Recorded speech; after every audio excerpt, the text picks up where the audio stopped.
Good evening to all of you. Teach pair channel में आप सबका स्वागत है। तो आज हम लोग भारत का संविधान और मौलिक अधिकार के बारे में पढ़ेंगे। इसके पहले मैंने शॉर्ट वीडियो में पढ़ाया हुआ है, तो आप लोग उसमें देख सकते हैं, पॉलिटी बाई टीच पेयर्स करके। और इसके बारे में हम लोग जानेंगे कि कितने मौलिक अधिकार हमें प्राप्त हैं। वर्तमान में 6 मौलिक अधिकार प्राप्त हैं। पहले 7 प्राप्त थे, जिनमें की एक संपत्ति के अधिकार को हटाया गया था और एक विधिक अधिकार के रूप में उसको 300 का भाग 12 में रखा गया है, संपत्ति के अधिकार को कानूनी तौर पे। अब हम लोग जानेंगे वर्तमान में जो 6 मौलिक अधिकार हमें प्राप्त हैं, तो किसके अंतर्गत निहित है, कौन कौन से आर्टिकल्स आते हैं। 6 मौलिक अधिकार जो प्राप्त हैं, इनमें जो है आर्टिकल 12 से अनुच्छेद 12 से 35 तक है। ठीक है, इनमें हमारे सारे मौलिक अधिकार आ जाते हैं। पहले मैंने पढ़ाया है भाग 1 में राज्य तथा संघ, जो अनुच्छेद 1 से 4 तक था, और नागरिकता भाग 2 में पढ़ाया है, नागरिकता अनुच्छेद 5 से 11 तक है, और मौलिक अधिकार भाग 3 में अनुच्छेद 12 से 35 तक निहित है। अब हम लोग जानेंगे समानता का अधिकार। समानता का अधिकार, राइट टू इक्वालिटी, ये कितने में है? आर्टिकल अनुच्छेद 14 से 18 तक। राइट टू इक्वालिटी जो है आर्टिकल 14 से लेकर 18 तक निहित है। इसमें इसके अंतर्गत आते हैं विधि के समक्ष समता, धर्म आदि के आधार पर विभेद का निषेध, अवसर की समानता, अस्पृश्यता का अंत, उपाधियों का अंत। अब विधि के समक्ष समता जो है, ये आता है अनुच्छेद 14 में। किसमें आता है? अनुच्छेद 14 में। विधि के समक्ष समता, किसी भी व्यक्ति को राज्य, भारतीय राज्य क्षेत्र में विधि के समक्ष समता और विधियों के समान संरक्षण से वंचित नहीं कर सकता है। मतलब किसी के कोई भी व्यक्ति है, उसके साथ समानता का व्यवहार किया जाएगा। अब इसमें ये प्रावधान रखा गया है आर्टिकल 14 के तहत, सभी के साथ समानता का व्यवहार किया जाएगा। इनमें संरक्षण सबको प्राप्त है कानूनी अधिकार पर, और कोई भी इसमें व्यक्ति और वस्तुओं के अनुसार वर्गीकरण हो सकता है। जैसे कोई यंग व्यक्ति है या बुजुर्ग, तो बुजुर्ग व्यक्ति का काम पहले किया जाएगा। तो वस्तुओं या व्यक्तियों में पूर्णतः समानता नहीं है, और समानता का व्यवहार है सब में, लेकिन उसकी परिस्थितियों के अनुसार व्यक्तियों में वर्गीकरण हो सकता है। तो ये आर्टिकल 14 में दिया गया है, विधि के समक्ष समता, इक्वालिटी अगेंस्ट लॉ, और एक प्रोटेक्शन भी दिया गया है इक्वालिटी में। तो इस तरह से अनुच्छेद 14 में आता है विधि के समक्ष समता। दूसरा है धर्म आदि के आधार पर विभेद का, धर्म आदि के आधार पर विभेद का निषेध, provision to discrimination on ground of religion. जो धर्म आदि के आधार पर विभेद का निषेध है, ये अनुच्छेद किसमें दिया गया है? आर्टिकल 15 में। अब इसमें जाति, वर्ग, मूल वंश आदि के आधार पर वर्ग का विभेद कोई नहीं कर सकता है। जैसे कि इसमें रोक लगाई गई है भेदभाव का, कहीं पे भी अनुसूचित जनजातियों, पिछड़ी जनजातियों के उसमें लगाया गया है कि इनका जो है भेदभाव नहीं किया जाएगा, और इनको कहीं पे भी हो, सार्वजनिक स्थल पर हो, स्नान घाट, सार्वजनिक स्थलों पर, दुकानों पर, कहीं पे समागम हो, तो इन स्थलों पर इनका भेदभाव नहीं किया जाएगा। अनुच्छेद 15 के अंतर्गत रखा गया है। अब तीसरे में आते हैं अवसर की समानता। अवसर की समानता जो है इक्वलिटी ऑफ अपॉर्चुनिटी, अवसर की समानता में रखा गया है अनुच्छेद 16 के तहत।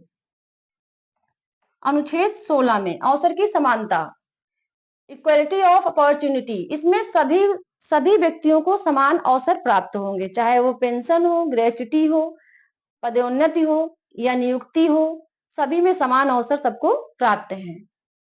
आर्टिकल 16 में अस्पृश्यता का अंत, अस्पृश्यता के अंत में देखते हैं अबोलिशन ऑफ अनटचेबिलिटी, ये किसमें दिया गया है? अनुच्छेद 17 में। ठीक है, जो अस्पृश्यता का अंत है, छुआछूत का भेदभाव, इसका अंत किया गया है। कोई भी नहीं मानेगा, इसके लिए प्रावधान भी लागू हुआ है कि जो भी छुआछूत भेदभाव ये करेगा तो उसके लिए 500 रुपए जुर्माना और 6 माह की सजा भी हो सकती है। तो ये आर्टिकल 17 में लागू है।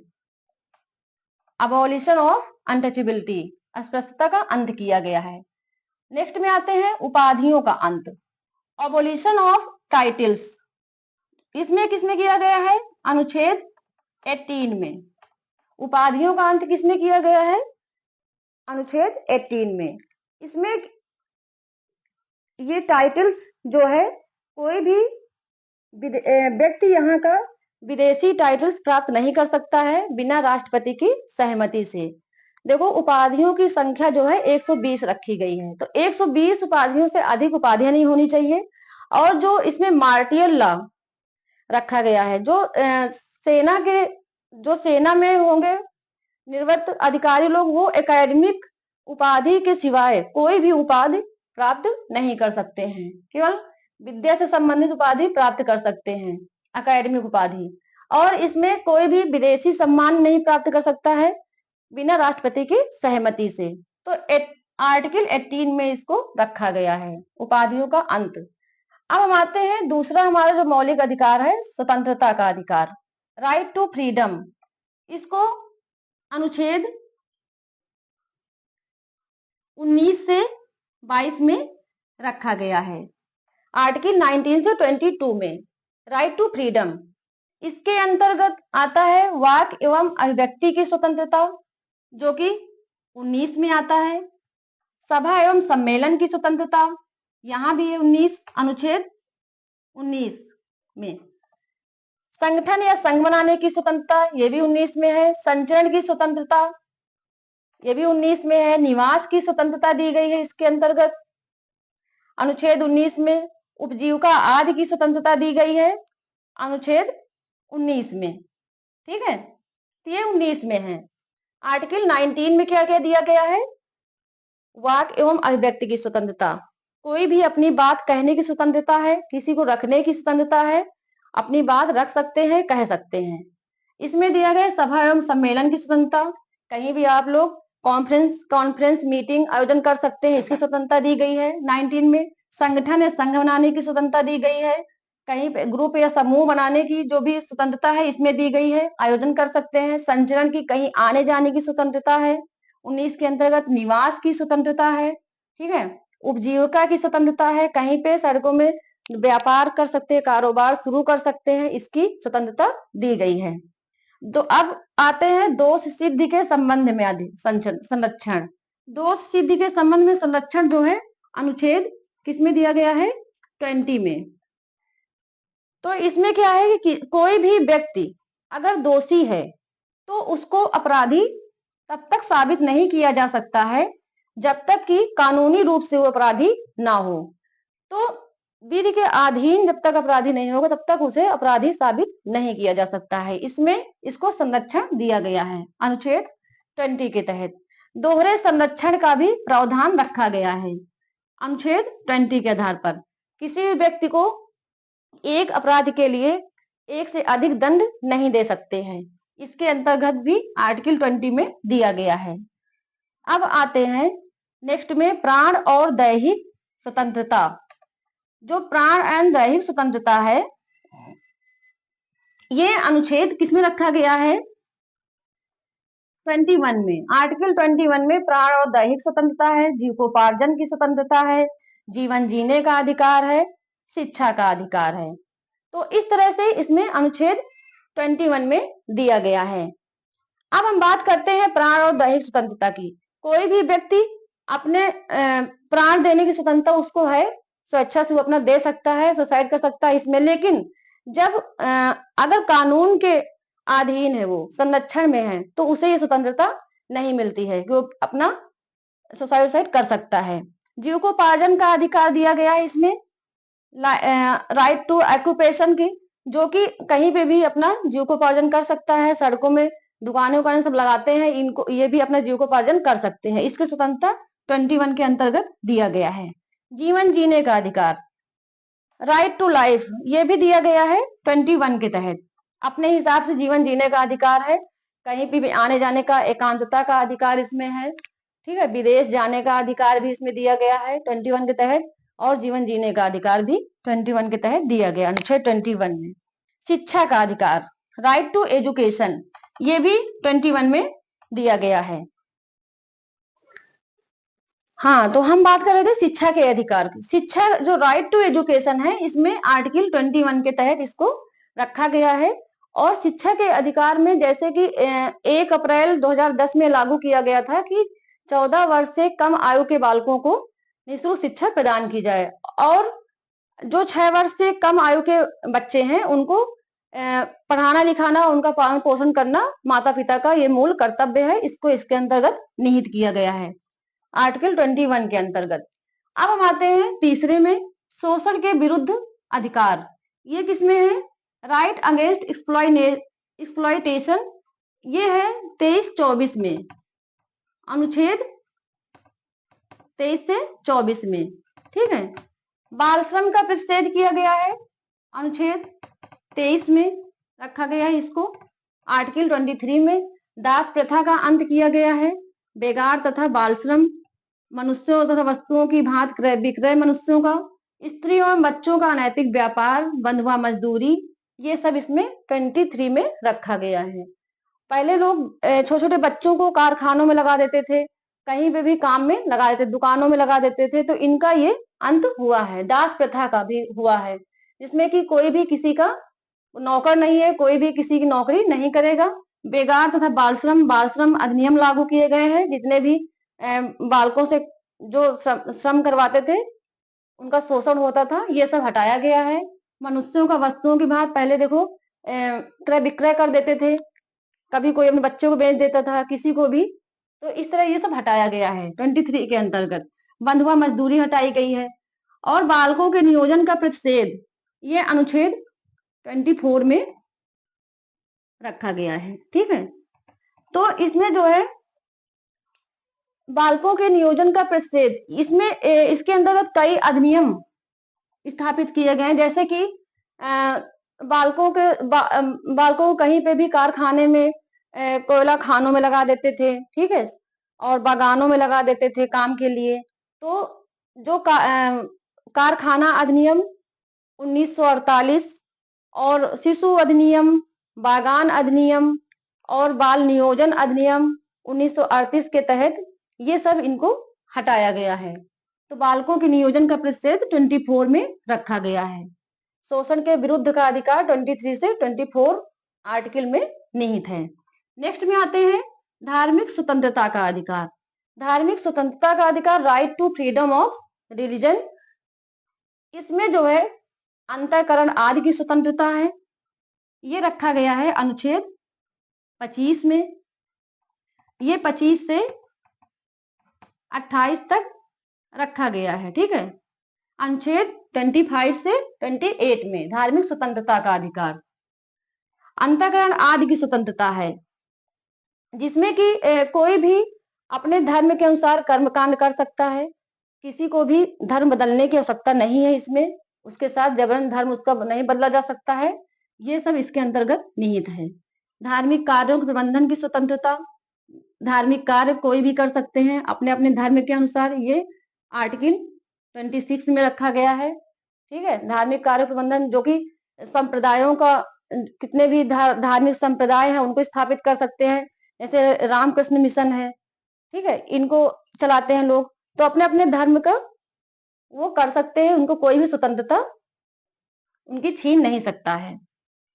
धार्मिक अपने अपने धर्म के अनुसार धार्मिक कार्य कर सकते हैं। अब धार्मिक अभिवृद्धि है तो कर से मुक्ति। अब जो भी लोग धार्मिक कार्य कर रहे हैं, धार्मिक आयोजन कर रहे हैं, संप्रदाय चला रहे हैं, तो इनके अनुसार कोई भी जबरदस्ती किसी से कर नहीं वसूल कर सकता है। इसके लिए धार्मिक कार्यों के लिए इसमें ये मुक्ति दी गई है 27 में, आर्टिकल 27 में। शिक्षण संस्थानों के बारे में स्वतंत्रता, शिक्षण संस्थानों के बारे में स्वतंत्रता आर्टिकल 28 में दिया गया है, जिसमें कि धार्मिक शिक्षण संस्थान खुलते हैं, अगर धर्मस्व के आधार पर खोले जा रहे हैं तो उनमें धार्मिक शिक्षा दी जा सकती है।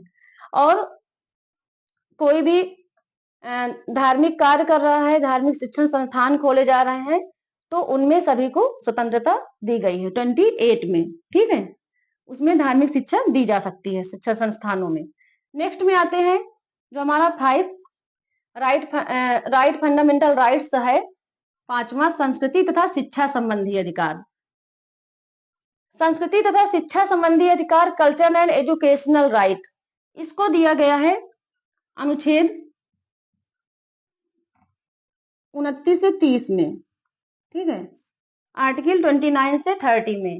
इनमें अल्पसंख्यक वर्गों के हितों का संरक्षण किया गया है। इसमें जो अल्पसंख्यक हैं उनको आरक्षण प्रदान किया गया है, कहीं पे भी इनको प्रवेश मिल सकता है, तो इन लोगों को आरक्षण प्रदान किया गया है। शिक्षण संस्थानों की स्थापना किसमें किया गया है? अनुच्छेद 30 में और 29 में अल्पसंख्यक वर्गों के हितों के संरक्षण किया गया है। शिक्षण संस्थानों की स्थापना की गई इसमें, तो इसमें भी जो अल्पसंख्यक है, अनुसूचित जाति जनजाति है, इन लोगों को कहीं पे भी प्रवेश संभव हो सके, इसमें प्रावधान किया गया है कि कहीं जो विद्यालय खोले जा रहे हैं, संस्थान खोले जा रहे हैं, उनमें सभी वर्गों के बच्चे पढ़ेंगे और इनमें आरक्षण प्रदान इनको किया गया है। तो शिक्षण संस्थानों की स्थापना भी इसीलिए की गई कि प्रवेश वर्जित नहीं किया जाएगा, सभी वर्गों के छात्र छात्राएं पढ़ेंगे। तो 30 के अंतर्गत ये प्रावधान रखा गया है। अब आते हैं 6 में, संवैधानिक उपचारों का अधिकार। जो राइट टू कॉन्स्टिट्यूशनल रेमेडीज है, इसमें संवैधानिक उपचारों का अधिकार, इसे संविधान की आत्मा कहा जाता है, डॉक्टर भीमराव अंबेडकर ने कहा था। ये 32 में है, अनुच्छेद 32 में। ये जो है, जो मौलिक अधिकार का उल्लंघन करता है, इसमें मूल अधिकारों हेतु उपचार किया जाता है। इसमें कहीं पे भी कोई मौलिक अधिकार का उल्लंघन करता है और अगर अपने मौलिक अधिकार को परिवर्तन कराना है तो संसद के पास जा सकता है। कोई पीड़ित व्यक्ति है, परेशान कर रहा है, उसे कोई भी सहायता नहीं मिल रही, तो वो हाई कोर्ट या सुप्रीम कोर्ट का दरवाजा खटखटा सकता है। इस तरह से इसमें संवैधानिक उपचारों का अधिकार शामिल है अनुच्छेद 32 में। और संसद के पास वो अपना हाई कोर्ट या सुप्रीम कोर्ट के पास याचिका अपील कर सकता है। तो इस तरह से ये हमारे 6 मौलिक अधिकार थे और हम लोगों ने पढ़ा। समानता का अधिकार आर्टिकल 14 से 18 तक है। स्वतंत्रता का अधिकार आर्टिकल 19 से 22 में है। और इसमें दो सिद्ध का संबंध का अधिकार आर्टिकल 20 में है। प्राण दैहिक स्वतंत्रता अधिकार और जीवन का अधिकार, जीविकोपार्जन का अधिकार, ये सब 21 के अंतर्गत है। शोषण विरुद्ध का अधिकार है 23 से 24 में। और धार्मिक स्वतंत्रता का अधिकार है आर्टिकल 25 से 28 तक। संस्कृति तथा शिक्षा संबंधी अधिकार है आर्टिकल 29 से 30 तक। संवैधानिक उपचारों का अधिकार आर्टिकल 32 में। तो ये हमारे रहे। अब हम बात करेंगे 31। अब ये जो मौलिक अधिकार है, ये जो अनुच्छेद 31 है, इसमें ये हटा दिया गया है। ठीक है, निरस्त कर दिया गया है। किस लिए? ये संपत्ति का अधिकार था, इसको रखा गया है भाग 12 में। ठीक है, संपत्ति का अधिकार ये एक विधिक अधिकार बन गया है, भाग 12 में है। तो इस तरह से अब हम बात करेंगे 33 की और 34 की। इन दोनों में सेना विधि लागू होता है। कौन सा है? सेना विधि अधिकार, जिसमें कि संसद के पास है। ठीक है, 35 में संसद को क्या प्राप्त है? अधिकार, विधिक अधिकार प्राप्त है। तो 31 में संपत्ति का अधिकार था, जिसे निरस्त कर दिया गया है। 32 में सेना विधिक अधिकार है, जिसमें कि अगर सेना के द्वारा व्यवस्था, कहीं पे कार्यक्रम हो रहा है और व्यवस्था बनाए रखे हैं, तो उसकी क्षतिपूर्ति संसद के द्वारा की जाएगी और संसद को यह अधिकार प्राप्त है। विशेष लोगों के लिए है, सशस्त्र बलों के लिए है, सेना के लिए है। 23-34 में यह अधिकार प्राप्त है। संसद इनके लिए क्षतिपूर्ति करेगी, वो नियम बनाएगी। ठीक है, 35 में जो है अनुच्छेद 35 में संसद में ये संसद को विधिक अधिकार प्राप्त है। ठीक है, क्या प्राप्त है? विधिक अधिकार संसद को। तो संसद ही कोई भी राज्य विधानमंडल कानून नहीं बना सकती है।